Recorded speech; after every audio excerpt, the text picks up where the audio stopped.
Hello friends, welcome to Devanshika stories world. ఇప్పుడు మీరు వినబోతుంది ఒరే బావ ఓసే మరదల స్టోరీలోని 10వ భాగం. హహహా బావా, అది మాత్రం నీకు సర్ప్రైజ్. ఇప్పుడు మాత్రం చెప్పను. ఇంతకి వర్క్ అయిపోయిందా అని కళ్ళు నలుపుకుంటూ అడుగుతుంటే, ఇంకొక 10 మినిట్స్ అంటూ నిజంగానే 10 మినిట్స్లో వర్క్ అయిపోగొట్టి ల్యాప్టాప్ పక్కన పెట్టి పడుకోగానే, ఇంతసేపు ఎందుకు పడుకోలేదే నువ్వు? ఇంతసేపు నిద్రకి ఆగలేవు కదా అని అడిగాడు. ఏమో బావా, నాకు నీ గుండెల మీద పడుకోవాలని ఉంది. ఎందుకో డైలీ నీ మీదే పడుకుంటున్నాను అనిపిస్తుంది. కానీ లేచేసరికి నేను ఏ ప్లేస్లో ఏదో ఏ ప్లేస్లో పడుకున్నానో ఆ ప్లేస్లోనే ఉంటున్నాను. కానీ నాకు నీ ప్రెజెన్స్ అర్థమవుతుంది. ఎందుకంటావు అని చూపుడు వేలిని గట్టం కింద పెట్టి సీలింగ్ వైపు చూస్తూ ఆలోచిస్తున్నట్టు ఫోజ్ పెట్టి అడిగింది. ఎందుకంటే నువ్వు నిజంగానే నన్ను ఖర్చుకుపోయి నిద్రపోతున్నావు కాబట్టి. అయినా నీ గురించి నీకు తెలియదా? చక్కగా పడుకోవటం నీకొచ్చా ఏంటి అని తన తల మీద మొట్టి, రా అంటూ సీత బాగా అలవాటైపోవటంతో తన గుండెల మీద పడుకోబెట్టుకొని జోకొడుతూ ఉంటే సీత నవ్వుతూ, మా మంచి బావ, పెళ్ళికి ముందులాగా అస్సలు లేవు. పెళ్ళైపోయాక చాలా మారిపోయావు. ఎప్పుడు ఇలానే ఉండు అని నవ్వుతూ చెప్పి నిద్రపోయింది. సీత నిద్రపోయింది అనుకున్నాక రామ్ తన బుగ్గ మీద చేయి వేసి తదేకంగా సీత వైపు చూస్తూ, నువ్వన్నట్టు నిజంగానే పెద్దయ్యాక మారిపోయావే. పెళ్ళి కాకముందు వరకు నాకు క్లారిటీ ఉండేది కాదు. పెళ్ళయ్యాక పూర్తి క్లారిటీ వచ్చేసింది అంటూ తనని ఇంకా కౌగిలిలో బిగించి సంతోషంగా నిద్రపోయాడు.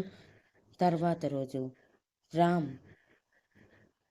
పెద్దవాళ్ళు రామ్తో ఇంకా ఎన్ని రోజులు లీవ్ ఉన్నాయని అడగ్గా 4 రోజులు ఉన్నాయని చెప్తే, సరే ఆ 4 రోజులు అక్కడే ఉండాలని ఫిక్స్ అయ్యారు పెద్దవాళ్ళు. ఆ రోజు ఇంట్లోకి కావలసినవి కొనడానికి బయటికి వెళ్ళి అన్నీ కొని హోమ్ డెలివరీ పెట్టి బయట లంచ్ చేసి సరదాగా చార్మినార్ దగ్గరికి వెళ్ళి అక్కడంతా తిప్పి చూపించి ఆడవాళ్ళకి నచ్చినవి కొనిపించి ఇంటికి తిరిగి వచ్చేసరికి నైట్ అయిపోయింది. నైట్ ఆడవాళ్ళు చపాతీ పన్నీర్ కర్రీ వండితే అందరూ తినేసి ఆ రోజుకి మళ్ళీ హ్యాపీగా నిద్రపోయి తర్వాత రోజు హుస్సేన్ సాగర్, ఎన్టీఆర్ గార్డెన్స్, లుంబినీ పార్క్ తిరిగి ఈసారి నైట్కి కూడా బయటే డిన్నర్ చేసేసి ఇంటికి వచ్చి నిద్రపోయారు. అలా 3 రోజులు పెద్దవాళ్ళని తిప్పి 4వ రోజున తర్వాత రోజు నుంచి రామ్ బిజీగా ఉంటాడని సీత తనకి కావలసిన షాపింగ్ చేసుకొని వస్తామని చెప్పి రామ్ని తీసుకొని షాపింగ్ మాల్కి వెళ్ళింది. సీత రామ్ని ఆఫీస్కి ఎలాంటి డ్రెస్సెస్ వేసుకోవాలని అడిగి రామ్ని ఇష్టమని చెప్పగానే సీత జీన్స్, టీషర్ట్స్, జెర్కిన్స్, అలాగే umbrella cutting dresses, Patiala type party wear dresses, party wear saris, normal saris చాలా రకాలు తీసుకొని దాదాపు 30,000 బిల్ చేసింది. అదంతా చూసిన రామ్ కళ్ళు తేలేసి, ఏంటే ఈ కొనటం అని అడిగితే సీత ముద్దుగా మొహం పెట్టి, మరి కొత్త ఆఫీస్కి వెళ్ళేటప్పుడు గ్రాండ్గా ఉండాలి కదా బావా, అందుకే ఇవన్నీ. అయినా నేనేమంత ఎక్కువగా కొనుక్కోలేదు, జస్ట్ 30,000 అంతే. ఆ అమౌంట్ నీకెంత చెప్పు, నీ 1 మంత్ శాలరీలో నుంచి అలా తీసి ఇలా పడేసి, అలాగే నీకు కూడా షాపింగ్ చేద్దాం పదా అంటూ ముందుకు నడుస్తూ ఉంటే రామ్ సీత చేయి పట్టుకొని వెనక్కి లాగి, అమ్మా సీతమ్మ, నేను తెచ్చింది 35,000 కార్డ్స్ కూడా తీసుకురాలేదు. నువ్వు తక్కువ షాపింగ్ చేస్తావు అనుకుని అంతే తీసుకువచ్చాను. అందులో 30,000 నువ్వే తీసుకున్నావు. 5,000కి నాకొక్క డ్రెస్ కూడా రాదు. అయినా నాకు చాలా ఉన్నాయి, ఇప్పుడు అవసరం లేదు, నువ్వు రా అని సీత చేతిని పట్టుకొని బలవంతంగా బిల్లింగ్ సెక్షన్ దగ్గరికి వెళ్ళి బిల్లింగ్ వేయిస్తూ ఉంటే సీత చుట్టూ ఉన్న శారీస్ చూస్తూ ఉంటుంది. ఇంతలో ఎక్కడి నుంచో వచ్చిందో కానీ ఒక అమ్మాయి దూసుకుంటూ వచ్చి అభి అంటూ గట్టిగా హత్తుకొని, ఇన్ని రోజులు ఎక్కడికి వెళ్ళిపోయావు అభి, కనీసం చెప్పను కూడా లేదు. ఆఫీస్లో అడిగితే సిక్ లీవ్ పెట్టి వెళ్ళిపోయావు అన్నారు అని తన పాటికి తను మాట్లాడుతూ ఉంటే రామ్ని ఆ అమ్మాయి హత్తుకోవటం చూసి సీత కళ్ళు కోపం బాధతో ఎర్రగా మారిపోయి చూస్తూ ఉంటే రామ్ సీతని గమనించి ఏడవటానికి సిద్ధంగా ఉందని అర్థమై ఆ అమ్మాయిని బలవంతంగా దూరం జరిపి పర్సనల్ పని మీద వచ్చాను నీతో, ఈ క్యారెక్టర్ కొంచెం గుర్తుంచుకోండి, తర్వాత మాట్లాడతాను అని చెప్పి బిల్లింగ్ అయిపోగానే కవర్స్ అన్నీ తీసుకొని సీత చేతిని పట్టుకొని బయటికి తీసుకువెళ్ళిపోయాడు. నీతో వెళ్తున్న రామ్ వైపే అయోమయంగా చూస్తూ తను పట్టుకున్న సీత చేతి వైపు చూసి, ఈ అమ్మాయి ఎవరు, కొత్త క్యారెక్టరా ఏంటి, అయినా ఇంత హడావిడిగా మాట్లాడుతున్నాడు ఏంటి, ఎప్పుడు హైదరాబాద్కి వచ్చినట్టు అభి కనీసం మాట వరుసకైనా ఎవరికీ చెప్పలేదు అని అనుకుంటూ ఆలోచిస్తూనే తన షాపింగ్ చేసుకుంటుంది.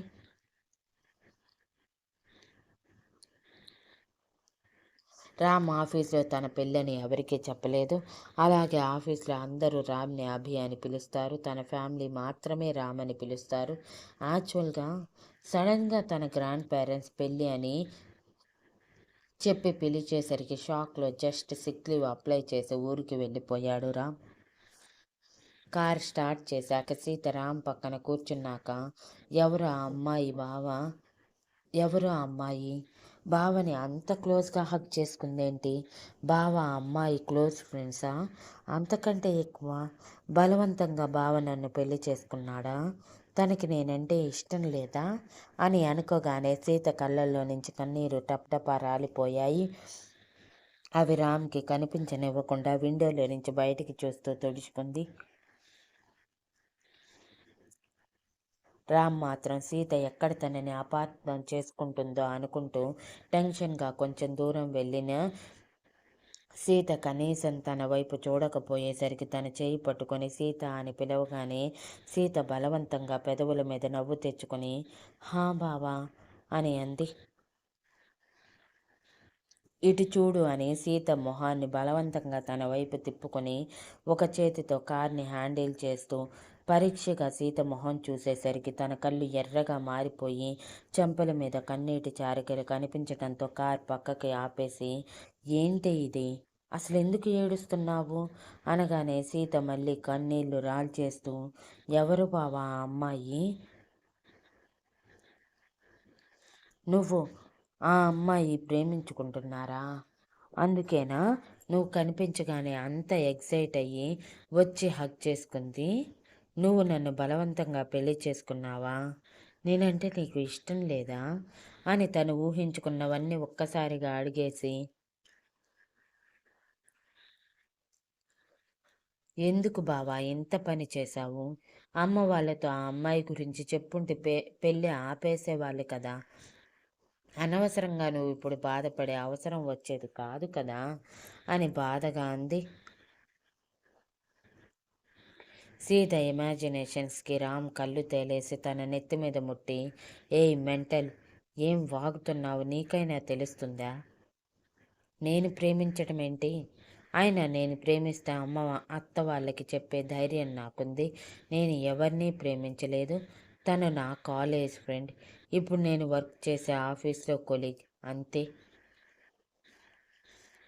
ఆఫీస్లో మన పెళ్ళి అని చెప్పి రాలేదు, సడన్గా తాతయ్య వాళ్ళు పెళ్ళి అని చెప్పేసరికి ఎలా రియాక్ట్ అవ్వాలో అర్థం కాక సిక్ లీవ్ పెట్టి వచ్చేసాను ఎవరికీ చెప్పకుండా, అందుకే తను అలా బిహేవ్ చేసింది, అయినా ఎందుకే నన్నేమీ అడగకుండా నీలో నువ్వే ఇలాంటివి ఊహించుకున్నావు, నేను ఎవరిని ప్రేమించలేదు ఓకే, బలవంతంగా నీకు తాళి కట్టలేదు ఓకే, ఇంకొకసారి ఏడ్చావంటే కొట్టేస్తాను చెప్తున్నా అని ప్రేమగా తన నుదుటి మీద ముద్దు పెట్టాడు. సీత కళ్ళల్లో మెరుపుతో, అంటే నువ్వు ఎవరిని ప్రేమించలేదా బావా, నన్ను బలవంతంగా పెళ్లి చేసుకోలేదా, ఇష్టంతోనే పెళ్లి చేసుకున్నావా, చెప్పు చెప్పు అని అడిగింది. సీత ఎగ్జైట్మెంట్ చూసి రామ్ నవ్వుతూ, హా నేను ఎవరిని ప్రేమించలేదు, నిన్ను బలవంతంగా పెళ్లి చేసుకోలేదు, ఓకేనా? ఇంకొకసారి ఇలా చిన్న చిన్న వాటికి ఏడవకు. ఏదైనా సరే డైరెక్ట్గా నన్ను అడుగు. నన్ను అడిగే అధికారం, హక్కు నీకు మాత్రమే ఉన్నాయి, సరేనా? అని సీత నుదిటికి తన నుదిటిని ఆంచి అన్నాడు. హా, ఓకే బావా. ఒక్క క్షణం గుండె ఆగిపోయింది. నువ్వు బలవంతంగా నన్ను పెళ్లి చేసుకున్నావేమో, నేనంటే నీకు ఇష్టం లేదేమో అని చాలా భయపడ్డాను అని భయంగా అంది. ఇంకెప్పుడు అలా అనుకోకు అని టాపిక్ డైవర్ట్ చేయటానికి. సరే కానీ ఇంటికి వెళ్ళాక ఇన్ని రకాల డ్రెస్సులు తీసుకున్నావు, అది కూడా జీన్స్ టీషర్ట్ తీసుకున్నావని అత్తకు తెలిస్తే నిన్ను చీపిరి తీసుకుని ఉరికించి కొడుతుందేమో, ఒక్కసారి ఇమాజిన్ చేసుకో అని నవ్వుతూ అన్నాడు. సీత నిజంగానే ఇమాజిన్ చేసుకుంటే సుధగారు చీపిరి పట్టుకొని సీతని ఇల్లంతా పరిగెత్తించి కొడుతున్నట్టు ఊహలో కనిపించి ఒక్కసారిగా బెదిరిపోయి తుతు అని భుజం తట్టుకొని, బావా, నువ్వే నన్ను కాపాడాలి అమ్మ నుంచి. అమ్మకి నువ్వే సర్ది చెప్పు. పైగా అందరికీ నా జాబ్ గురించి ఇంతవరకు చెప్పలేదు. జాబ్ గురించి చెప్పాక ఈ డ్రెస్ గురించి చెప్పు, లేకపోతే అసలు ఇవి ఇంట్లోకి కూడా తీసుకురాకు. ఇలా కారులోనే ఉంచు, అమ్మ వాళ్ళు వెళ్ళిపోయాక తెచ్చుకుందాం అని ఏడుపు మొహం పెట్టి అంది. రామ్ హహహ అని గట్టిగా నవ్వుతూ, అత్తంటే ఎంత భయమే, ఈ మాత్రం భయం నా గురించి కూడా పెట్టుకో, ఎందుకంటే నిన్ను ఇరికించటంలో నేను ఫస్ట్ ఉంటాను కదా అని సాడిస్టిక్ స్మైల్ ఇచ్చి, పద, ఇంటికి వెళ్ళాక నీకు దేత్తడి పోచమొగుడు అంటే ఏంటో చూపిస్తాను అని చెప్పి కార్ స్టార్ట్ చేస్తే సీత సేమ్ ఏడుపు మొహంతో, బావా, నువ్వు మారిపోయావనుకున్నాను, కొంచెం కూడా మారలేదు. నన్ను ఏడిపించే విషయంలో పీహెచ్డీ చేసి ఛాన్స్ దొరికిందే చాలు ఏడిపిస్తున్నావు. నేను అత్తతో చెప్తాను నీ మీద. నువ్వు ఇలా షాపింగ్ మాల్లో ఒక అమ్మాయిని హగ్ చేసుకున్నావని, అది కూడా నా ముందు చేసుకున్నావని చెప్తాను అని అంది.